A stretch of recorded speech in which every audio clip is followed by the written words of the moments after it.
Hello Teratophians, Heather here with another video tutorial for you. Today we're going to be drawing an ACEO of one of my dear characters from my world of Teratoph, which is a paranormal fairy tale that combines a fun of fantasy creatures with paranormal activity and theology.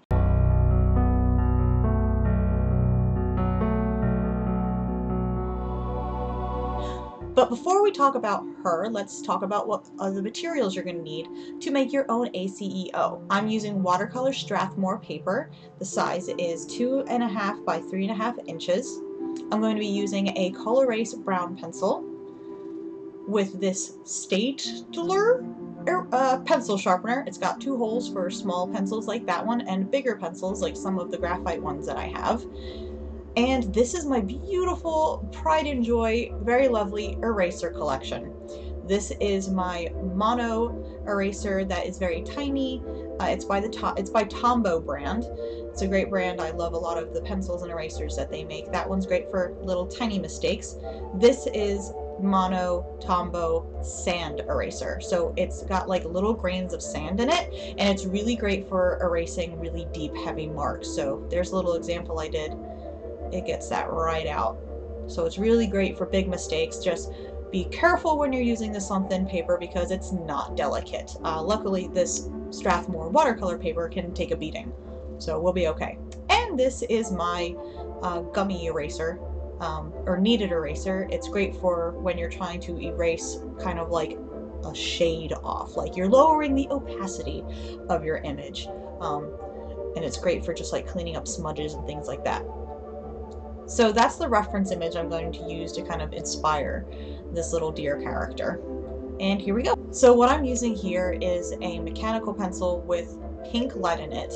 I have a really great collection of these that I got on Amazon. The lead comes separate from the pencils, but you can get the pencils in all different sorts of colors. I'll post the link in the description along with the name of what it is, so if the link stops working you'll at least know what it's called. The first thing I'm going to do is I'm going to kind of rough out my idea with the pink pencil just to get the basis of the character on the page. During this process I'll go back and forth a lot, I'll erase a lot, I'm just kind of trying to figure out who the character is, and while I'm doing this I'm kind of thinking of a story in my head for the character because it helps me give the image some context, so it's not just like a pretty image that has maybe not a lot of meaning behind it. When you have a story in your head or you're trying to put those story cues into the actual image, it adds some depth and a personal connection to the piece. So this deer actually lives in the castle gardens on my world of Teratoph. In Teratoph, the reigning race are these fawn characters, okay? So they're like satyrs, like from Pan's Labyrinth, only mine are my own design.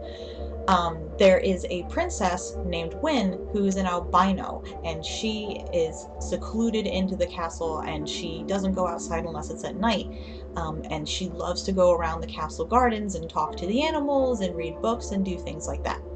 And so I thought it would be cool to have other albino animals kind of collected there. So deer are one of the creatures that you'll find in Teratoph, and I thought it would be a really cute idea to have a little albino fawn that lived in the castle gardens with her. So that's the concept behind this one. I'm using pink because when I looked at a lot of albino reference photos, I saw a lot of pink tones. So that's why I'm starting with that, and I will build up the colors from that pink. So now that I've decided in my head that she's going to be living in these castle gardens, I'm going to add a little bit of an environment to the piece to tell some more of that story.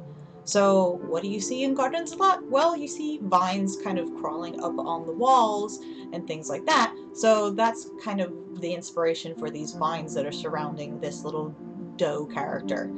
I really like the motif. I think it's really pretty, and it's a very creative and efficient way of filling up all this empty space that is left behind because the deer isn't filling everything up.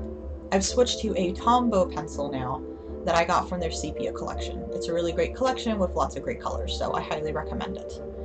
Now I'm going in with the yellow mechanical pencil to add some color and detail into those leaves. I guess I decided it was going to be fall, so I went with a yellow color. Now I'm going in with that brown Color-Ace pencil to go ahead and add some detail and tighten up the drawing itself. So I start usually with the outline to kind of warm up, Sometimes I start with the eye or the focus of the image, but since it's so small and I want to be careful, I kind of want to warm up a little bit first before I dive into the eye. Going back in with some pink to add a little bit of that cute pink nose and filling in that beautiful pink eye and the ears. It's just all pink. I forgot to mention that ACEO stands for Art Cards Original Editions. They are different than art trading cards, which I didn't know. But now we know. From what I gather, the main difference is that art trading cards are traded and ACEOs are bought and sold. This one was actually a reward for one of my wonderful patrons on my Patreon. Anyone that pledges at the $20 tier gets one of these ACEOs every month with a little story written on the back that's a couple sentences long, or it's in a card. It depends on the paper I'm using that month.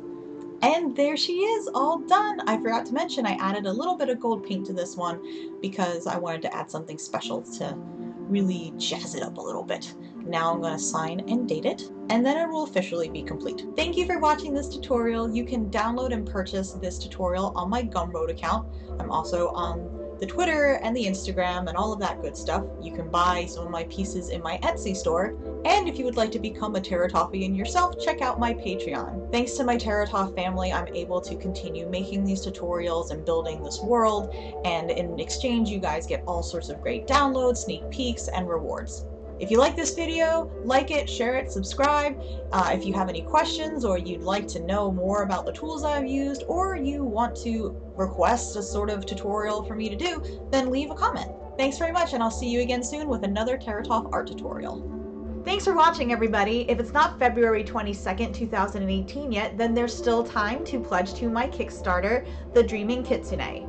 I'm doing my first Make 100 Kickstarter campaign, and there's still time to go and pledge so that you can grab one of these open edition or limited edition prints of my brand new painting, The Dreaming Kitsune. The limited editions come hand embellished, as you saw in this video, with gold paint and some Swarovski crystals. Thanks very much, and click the link below to go check it out.